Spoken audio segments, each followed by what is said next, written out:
Des del Comitè de Desenvolupament, del que formo part, he tingut l'oportunitat de treballar molt intensament en aquest informe i jo, amb el meu equip, hem aportat unes 50 esmenes, la majoria de les quals han estat aprovades, percentatge altíssim. Per tant, aquest informe porta el nostre segell. I són unes esmenes que, com dic, el que volen és posar la igualtat de gènere al centre de les nostres relacions amb aquells països que reben la nostra ajuda oficial,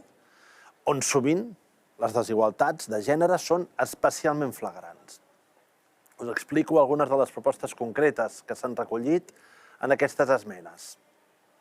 Per exemple, que les delegacions de la Unió Europea i dels Estats membres despleguin tots els mitjans diplomàtics possibles per promoure que els estats que reben l'ajuda de la Unió adoptin legislació per la igualtat de gènere en tots els àmbits i que reformin la seva legislació per tal de criminalitzar totes les formes de violència masclista